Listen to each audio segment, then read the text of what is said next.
അക്ഷരമുണ്ട് ശ്രീനിവാസനാണ് തിരുവനന്തപുരത്ത് നിന്ന്. Sreenivasan, B J പിക്ക് അധികാരം കിട്ടിയാൽ 45 ദിവസത്തിനുള്ളിൽ പ്രധാനമന്ത്രിയെ എത്തിക്കുമെന്ന് പറഞ്ഞു, എത്തിച്ചു.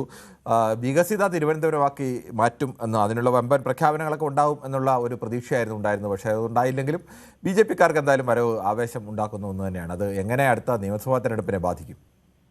നമസ്കാരം കിരൺ സാറേ, കുറച്ച് ദിവസമായി സാറിനെ കണ്ടിട്ട്. ഞാൻ കുറച്ച് ദിവസം ഇല്ലായിരുന്നു. ശരി ശരി സാർ, ഇതൊന്നും നടക്കില്ല, വട്ടപൂജയാണ്. ഇവിടെ വന്നിട്ട് എന്തെല്ലാം സാറ് ഇന്നലെ വരെ പറഞ്ഞോളെ വമ്പം പ്രഖ്യാപനങ്ങൾ, റെയിൽ പാതകൾ പ്രഖ്യാപനങ്ങൾ, ബുള്ളറ്റ് ട്രെയിൻ, മറ്റേ ട്രെയിൻ എന്നൊക്കെ പറഞ്ഞിട്ട് ഇന്ന് വന്നിട്ട് ഇവിടെ വെയിലും മഞ്ഞും കൊണ്ടല്ലാണ്ട് ഇവിടെയുള്ള ആൾക്കാർ അവിടെ പോയിരുന്നിട്ട് ഒരു പദ്ധതി ഇവിടെ ഉണ്ടാക്കി വിട്ടിട്ടുണ്ട്? ഒന്നുമില്ല. 10 കൊല്ലം മുമ്പ് അടുത്ത പദ്ധതി തന്നെ വെച്ച് അയാൾ പ്രസംഗിക്കാടുന്നു. വഴിയോര കച്ചവടക്കാർക്ക് മറ്റേത് കൊടുത്തു, അതൊക്കെ എന്ന് കൊടുത്തിട്ടുള്ളതാ. എന്നിട്ട് പറഞ്ഞു ഇപ്പം സ്വർണ്ണക്കടത്തുകാരെ ഞങ്ങൾ അധികാരത്തിൽ വന്ന അഴിക്കുള്ളിലാക്കുന്നു. ഇപ്പൊ അഴിക്കുള്ളിലല്ലേ ഇപ്പൊ ഇവരൊക്കെ? പിന്നെ ഇവര് വന്നിട്ട് വേണം MLA-മാരെ കിട്ടും. ഒരു MLA പോലും ഇവിടെ തിരുവനന്തപുരത്ത് കിട്ടില്ല. ഇത് നോക്കിക്കോ, ഏരി ഒറ്റക്കരം സാറ്. ഒരു വയനാട് ഇത്ര ദുരിതമുണ്ടായിട്ട് അയാൾ 4-5 ദിവസം പ്രധാനമന്ത്രി ഇവിടെ വന്ന് ഒരു രാത്രി മുഴുവൻ ഇവിടെ കറങ്ങി പോയിട്ട് 1 രൂപ പ്രഖ്യാപിച്ചിട്ടില്ലല്ലോ. എന്നിട്ടൊന്ന് പറഞ്ഞ് ഇന്ന് വന്നിട്ട് ഇവിടെ വന്നിട്ട് 1 മണിക്കൂർ രാഷ്ട്രീയ പ്രസംഗം അല്ലാണ്ട് ഒരു പ്രസംഗം ഇവിടെ കാഴ്ചവെച്ചിട്ടില്ല.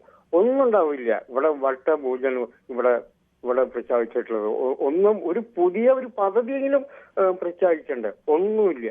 ഇത് ഒരു MLA പോലും അവർക്ക് കേരളത്തിൽ കിട്ടാൻ പോകുന്നില്ല. കോൺഗ്രസിനെ അധികാരത്തിൽ നിന്ന് കൊടുത്തു മാറ്റാനും ഒന്നും പറ്റില്ല. UDF തന്നെ വരും ഇവിടെ, എന്തിവിടെ തലകുത്തി മറന്നാലും. അങ്ങനെ ഒരു വ്യാമോഹം വേണം. അഭിപ്രായം വളരെ വ്യക്തമാണ് ശ്രീനിവാസൻ. നമുക്ക് ചില യൂട്യൂബിലെ കമൻറ്റുകൾ കൂടി വേഗത്തിൽ വായിക്കേണ്ടതുണ്ട്. നമസ്കാരം, ഇവിടെ ഒന്നും സംഭവിക്കുകയില്ല. മോദി ഇതിനു മുമ്പ് പല ഗ്യാരണ്ടികളും തന്നിട്ടുണ്ട്, വെള്ളത്തിൽ വരച്ച വര പോലെയാണ് എന്നാണ് ജയകുമാർ പറയുന്നത്. മോദിയുടെ ഗ്യാരണ്ടി വോട്ടായാൽ കൊള്ളാം എന്ന് സുനിൽകുമാർ പറയുന്നുണ്ട്. അത് കേരളത്തിന് സുനിൽകുമാർ, നാട്ടിലെ ജനങ്ങൾ കൊള്ളാം, ഇടത് വലത് കൊള്ളയ്ക്കെതിരെ ജനം മാറി ചിന്തിക്കേണ്ട കാലം അതിക്രമിച്ചു, ഒരവസരം കൊടുത്താലല്ലേ വിലയിരുത്താനാവൂ എന്നൊക്കെ സുനിൽകുമാർ പറയുന്നുണ്ട്. സദാനന്ദൻ പറയുന്നു, മഹാരാഷ്ട്ര മുനിസിപ്പൽ കോർപ്പറേഷൻ എന്നാണ് ഉദ്ദേശിച്ചത് എന്ന് ചോദിക്കുക. എന്താണെന്ന് എനിക്ക് മനസ്സിലായില്ല. MMC എന്താ? ജയൻചേട്ടൻ നമസ്കാരം, നമ്മുടെ മോദിയെ കുറ്റം പറയുക അല്ലേ എന്ന് ചോദിക്കുന്നു. മറ്റൊന്ന് പ്രമോദ് നാടുവാണ്, തിരുവനന്തപുരം ഭാരതത്തിൻ്റെ 1ാമത്തെ നഗരമാക്കുമെന്ന് പ്രധാനമന്ത്രി പറഞ്ഞില്ലേ, അതിലില്ലേ എല്ലാം എന്ന് പ്രമോദ് നാണു ചോദിക്കുന്നുണ്ട്. വിക്ടർ തോമസ് പറയുന്നു, വയനാടിനെ കുറിച്ച് ഒരക്ഷരം മോദി മിണ്ടിയില്ല, തിരുവനന്തപുരം മാത്രം വികസിച്ചാൽ മതിയോ എന്നുള്ള ഒരു ചോദ്യം കൂടി ചോദിക്കുന്നുണ്ട് വിക്ടർ തോമസ്. വീണ്ടും പ്രമോദ് നാണു, ഭാവിയിൽ CPM BJPയുടെ ഒരു ചെറിയ ഘടകകക്ഷിയാവാൻ സാധ്യതയുണ്ട് എന്ന് പറയുന്നു. പിന്നീട് മോഹനൻ പറയുന്നു, ഫാദറിൻ്റെ നാവ് പൊന്നാവട്ടെ എന്ന് പറയുന്നു. എനിക്ക് തോന്നുന്നു നേരത്തെ ഫാദർ സാമുവൽ പറഞ്ഞത് ആണ് അദ്ദേഹത്തിന് പൊന്നാവട്ടെ എന്നൊക്കെ പറഞ്ഞതെന്ന് തോന്നുന്നു. ഇനിയിപ്പോൾ ചിലർക്ക് ഉറക്കമില്ലാത്ത നാളുകൾ, ഇടയ്ക്കിടയ്ക്ക് ബോഡി ചെക്കപ്പ് നടത്തണമെന്ന് ഇന്ത്യ പറയുന്നു. വീണ്ടും സുൽകുമാറൊക്കെയാണ്. രഘുനന്ദൻ പറയുന്നു, CPM ആവശ്യമില്ലാത്ത വിവാദങ്ങൾ പോകാതെ ഭരണകാര്യത്തിൽ കൂടുതൽ ശ്രദ്ധിച്ചാൽ ഈ വാഗ്ദാനങ്ങളൊക്കെ മറികടക്കാൻ സാധിക്കും എന്നാണ് പറയുന്നത്. നന്ദകുമാർ P പറയുന്നു, LDF UDF അഡ്ജസ്റ്റ്മെൻറ്റ് ഭരണത്തിന് ഒരു മാറ്റം വേണ്ടേ, പുതിയ സംവിധാനം പരീക്ഷിച്ചാലേ മാറ്റം അറിയാൻ പറ്റൂ, ജനങ്ങൾ തീരുമാനിക്കട്ടെ, പ്രബുദ്ധ കേരളം ചിന്തിക്കട്ടെ എന്നൊക്കെ നന്ദകുമാർ പറയുന്നു. ശിവശങ്കർ പറയുന്നു, സാമുവൽ അച്ഛൻ ഭയത്തിന് അടിസ്ഥാനമില്ല, 60-68 സീറ്റ് കിട്ടുകയും BJPക്ക് 6 സീറ്റും കിട്ടിയാൽ ഇന്ത്യ സഖ്യം ഭരിക്കും, BJPയെ പേടിക്കേണ്ട എന്ന് ശിവശങ്കർ പറയുന്നു. ക്രിസ് അങ്കി, കിരൺ, BJPയോട് ഇത്രയും വിരോധമുണ്ടാകാനുള്ള കാരണം എന്താണ് എന്ന് ചോദിക്കുന്നു. പേര് എഴുതി ചോദിച്ച ആളുടെ പേര് കണ്ടിട്ട് എനിക്ക് നല്ല ചിരി വരുന്നുണ്ട്. ക്രിസ് അങ്കി എന്നുള്ളതാണ്. നമ്മൾ സാധാരണ കളിയാക്കിയൊക്കെ ആളുകളെ വിളിക്കുന്നതാണ് ക്രിസ് അങ്കി എന്ന്. അത് സ്വന്തം പേരായി തന്നെ അഭിമാനപൂർവ്വം സ്വീകരിക്കാനുള്ള ഒരു ധൈര്യമൊക്കെ കാണിക്കുന്നതല്ല, ധൈര്യമല്ല, അല്ലെങ്കിൽ അതിനുള്ള തൊലിക്കെട്ടിയൊക്കെ ഉള്ള ഒരാളെ സംബന്ധിച്ചിടത്തോളം നിങ്ങളുടെ ചോദ്യത്തെ എന്നെ ആ ഗൗരവത്തിൽ മാത്രമേ കാണാൻ തൽക്കാലം കഴിയുള്ളൂ.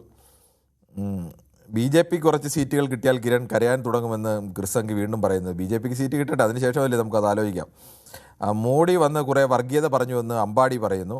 വമ്പൻ വാഗ്ദാനങ്ങൾ ആര് നൽകി, മാപ്രകൾ നൽകിയെന്ന് മോഹനൻ പറയുന്നു. വീണ്ടുമൊക്കെ ഒരേ ആളുകളൊക്കെ തന്നെയാണ് അതിൻ്റെ ഇടയ്ക്ക് അല്ലാതെ വരുന്നുള്ളത്. KK ജോർജ്, കയ്യിൽ പെൻസിൽ എന്തിനാണ് എന്ന് പറയാമോ എന്ന് ചോദിക്കുന്നു. പെൻസിൽ ഇടയ്ക്ക് വരുന്ന കാര്യങ്ങൾ എന്തെങ്കിലുമൊക്കെ ജസ്റ്റ് ഒന്ന് കുറിക്കേണ്ട കാര്യങ്ങളൊക്കെ ഉണ്ടെങ്കിൽ ഒന്ന് കുറിക്കാനും ഒക്കെ ആയിട്ട് കയ്യിൽ വെച്ചിരിക്കുന്നതാണ് പെൻസിൽ. ചില കണക്കുകളൊക്കെ ചോദിക്കുക. അപ്പോൾ ചിലപ്പോൾ അതൊന്ന് പറയാനും ചില പോയിന്റുകൾ കുറിച്ച് വെക്കാനും ഒക്കെ ആവശ്യമാണ്. അതുകൊണ്ടാണ് വെക്കുന്നത്. മുഹമ്മദ് മഞ്ചേരി, താങ്കൾ പറയുന്നത് എന്താണെന്ന് താങ്കൾക്ക് പോലും അറിയില്ല എന്നാണ് തോന്നുന്നത്. എന്തിനാണ് എനിക്കൊന്നും മനസ്സിലായില്ല എന്നൊക്കെ ഗോളാന്തരയാത്ര പറയുന്നു. ഗോളാന്തരയാത്രയ്ക്ക് മനസ്സിലാവാത്തത് അദ്ദേഹത്തിൻ്റെ കുറ്റമാണ്, അല്ലാതെ അത് മുഹമ്മദ് മഞ്ചേരിയുടെ കുഴപ്പമല്ല. മുഹമ്മദ് മഞ്ചേരി സ്ഥിരമായി സംസാരിക്കുകയും ആധികാരികമായി സംസാരിക്കുകയും ഒക്കെ ചെയ്യുന്നൊരു പ്രേക്ഷകനാണ്. എന്തായാലും അത്തരം ചില കാര്യങ്ങളൊക്കെ താഴോട്ടും ഉണ്ട്. എന്തായാലും ശ്രീ ജയകുമാറാണ് തിരുവനന്തപുരത്ത് നിന്ന്. ശ്രീ ജയകുമാർ, താങ്കളുടേതാണോ ഒരു കമൻറ്റ് ഞാൻ വായിച്ചത്? വായിച്ചല്ലോ, ഒരു ജയകുമാർ ഒരു കമൻറ്റ് ഞാൻ വായിച്ചല്ലോ. ഞാൻ കേട്ടില്ല. അത് അപ്പുറം വായിക്കണായിട്ടു ഗോളാന്തരത്തിന്റെ അപ്പുറം വായിക്കണ ശ്രമിച്ചുകൊണ്ടിരിക്കുകയായിരുന്നു. അല്ലല്ലോ, ഒരു ജയകുമാറിന്റെ ഒരു കമന്റ് ഞാൻ വായിച്ചിരുന്നു. അപ്പൊ അതുകൊണ്ട് അപ്പൊ എന്തായാലും എന്താണ് ഈ തീരുമാനം കാര്യത്തിൽ എന്താണ് പറയുന്നത്? 2 ഞാൻ ഇട്ടിരുന്നു, അതിലൊന്ന് വായിക്കായിരിക്കും. വേറെ ഒരാഴ്ച ഇല്ലായിരുന്നല്ലേ? ഇല്ലായിരുന്നു, സുഖമില്ലായിരുന്നു പറഞ്ഞിട്ട്.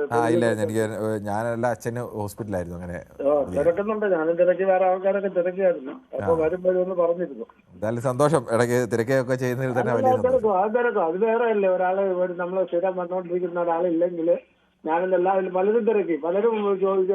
എന്നോട് മനു പറഞ്ഞിരുന്നു, ഞാൻ ഇടയ്ക്ക് കാണുകയും ചെയ്തു. പറഞ്ഞിരുന്നു 2 ദിവസത്തിനകത്ത് വരുമെന്നും പറഞ്ഞിരുന്നു.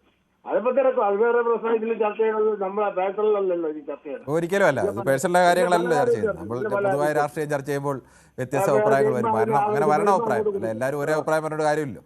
അല്ലല്ല, എന്നിട്ട് സുഖമായോ സാർ? ഇപ്പോൾ കഴിഞ്ഞു, വീട്ടിലുണ്ട്, എത്തി. പ്രായമൊക്കെയായതാണോ? കേട്ടില്ല. പ്രായമായതാണോ?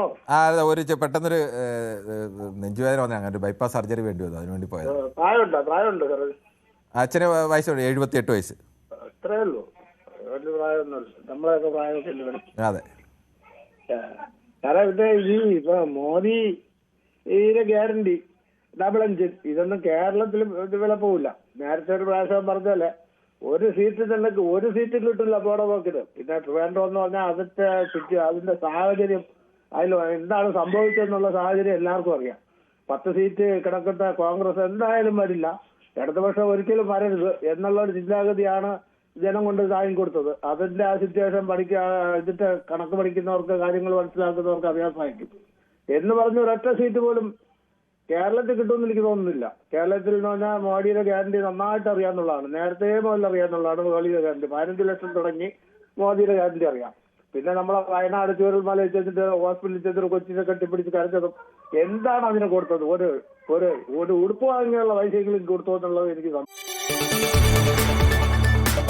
കൂടുതൽ വാർത്തകൾക്ക് News 18 Keralam YouTube channel subscribe ചെയ്യുക.